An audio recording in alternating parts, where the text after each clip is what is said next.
borders of every nation are the battlefields of history, industrial and political. There, where sheep graze, are man's fields of battle against nature, against men. And such battlefields breed pioneers. Men of the border understand nature, the ways of birds and beasts. They handle and rear sheep. But British yeomen can adapt themselves to other lands. When new lands were opened up, they were quick to see and grasp their opportunity and go overseas. And gradually there flowed back to the mother country ever-increasing supplies of meat and wool. For they had taken with them not only their knowledge, but also the pick of Britain's flocks. Many they took to Australia, New Zealand and other parts of the empire, some to the United States, a few to South America, all in time to yield their rich return of wool.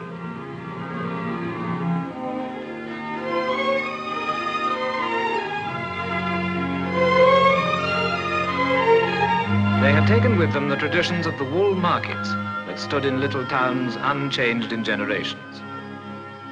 They had taken sheep from Romsey and Lincoln and planted the names of these breeds thousands of miles away by lonelier mountains and more turbulent waters. They had taken them too from the moors of Yorkshire that border the industrial valleys now prosperous on wool. The men themselves came from north and south, where today can still be seen the types whose kinsmen have peopled an empire. From these hills, where generations have looked down in peace and war, came the sires of sheep now famous throughout the world. The woolen industry depends not only upon home produce. From Chile to the Great Lakes that border the United States and Canada, from Cape Town to Wellington, each sends of its best. The pioneers left behind their brothers and sisters, versed in weaving and the arts of wool. We can only follow one use and one method, choosing that to illustrate a great industry. All processes start with the sorting of the wool. There may be 6 qualities in one fleece, varying from the finest at the neck to the coarsest at the tail. As enough of one quality is ready, it's chopped into pieces of nearly equal size. As the pieces settle, they're gathered up to be fed into the scouring machine. Here, hot water and soap assist the combs to remove every scrap of dirt.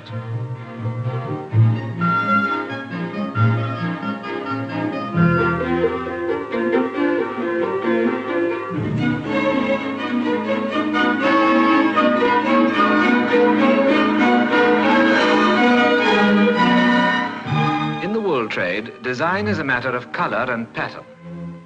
When an order is received, the designer takes from the range of yarns samples of those used when the pattern was first made.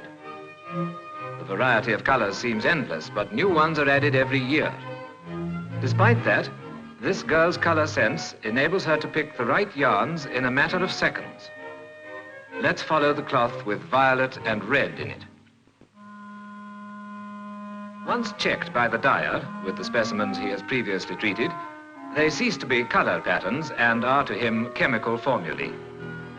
Today, science enables the dyer to secure a steady and fixed color and has given him greater scope. But modern science is the first to acknowledge its indebtedness to our forefathers for their resource and ingenuity in using everything within their grasp. The origin of dyes is like a witch's charm. Crushed body of a cochineal, purple from a shellfish, saffron from crocus, red from madder roots, logwood and cutch, lichen and bark, dock root and bilberry. Measure them carefully while the pots begin to boil. The wool is dyed by dipping in the hank or by plunging it into huge baths of boiling dye.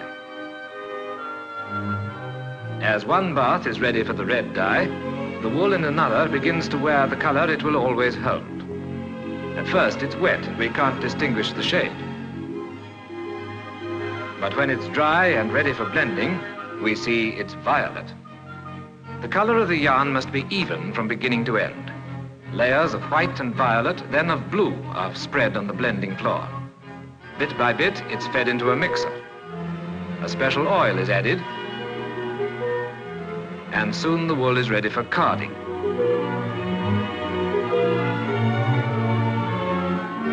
The oiled wool is passed between rollers, covered with small, sharp wire teeth. Eventually, every individual fibre has been pulled out and rearranged.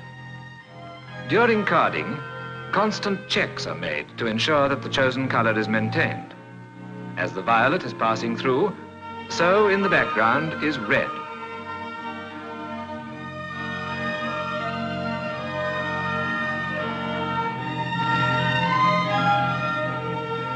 The cross movement is peculiar to border woven cloth, adding strength and wearing properties to the yarn. The wool is forced gradually by grooves in the wire teeth into thin ribbons, which when twisted or spun will form the yarn.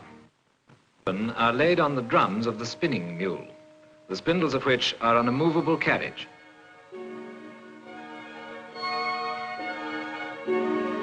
When the mule is set in motion, these spindles revolve, giving the twist. The carriage moves away, not only keeping the yarn taut, but reducing it to its correct weight by stretch.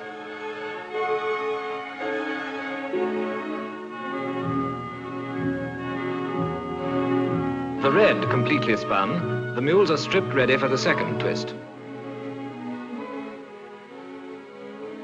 The yarn from 2 bobbins is twisted onto 1.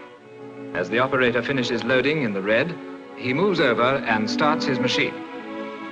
Here is our third colour, steel grey, and we see the 2 threads as they become one, united onto another bobbin. The wool is run off the bobbin over a grooved wheel onto a small spool for placing into the bank. The bank is loaded with all 4 colours of the warp according to the pattern of the cloth, and with the addition of black, the colours are complete. From the bank, the threads are drawn off, and each individual thread is kept in its proper place.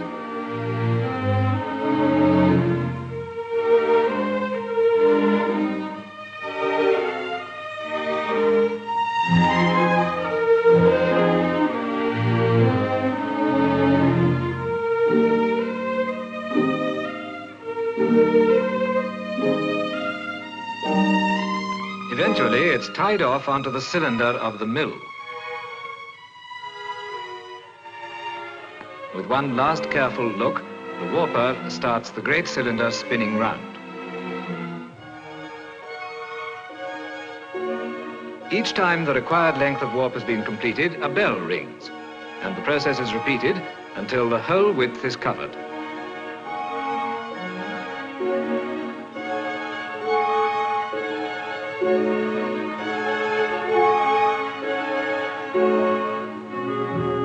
On completion, the warp is carefully rolled off onto the weaving beam and wheeled away for the next stage.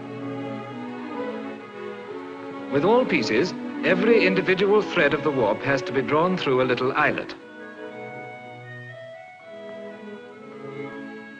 The girl weavers snatch a quick cup of tea while the drawing is nearing completion.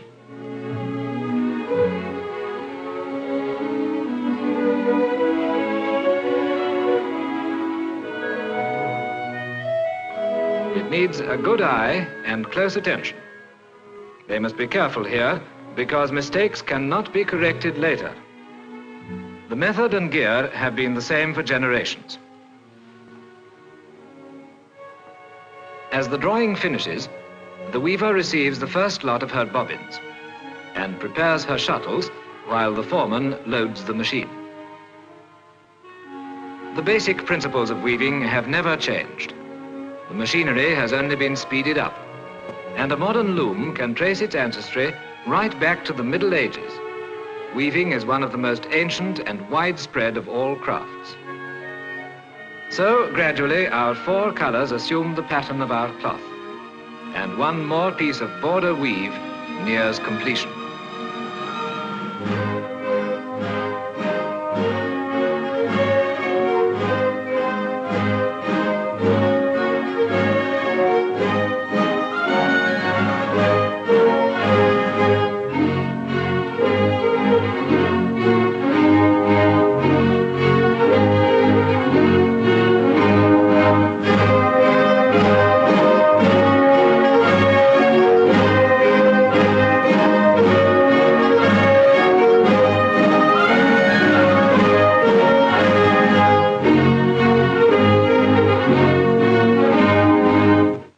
As soon as it's woven, every piece is examined and knots and other blemishes removed.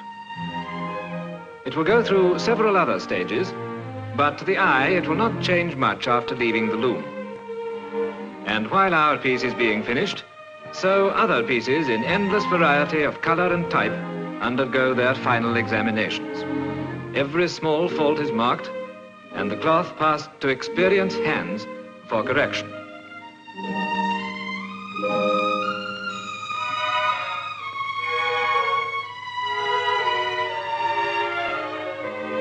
The weaver brings her piece to be examined by the foreman, for the girls are paid for quality as well as quantity. With measuring, our cloth is finished and ready for dispatch.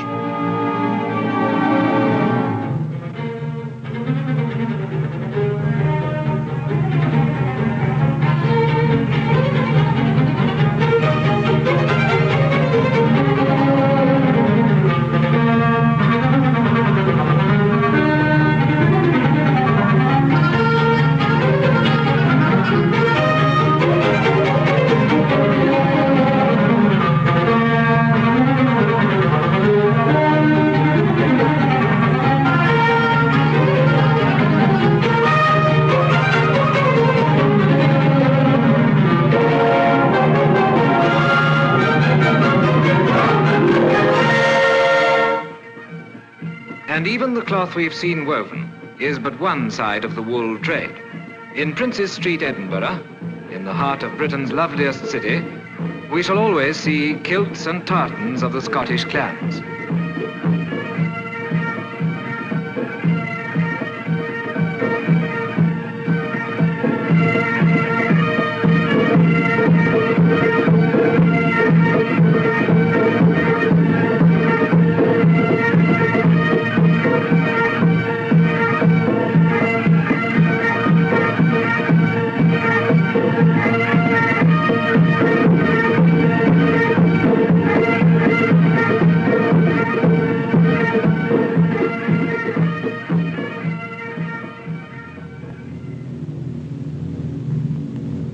The lorry goes on its way to the docks.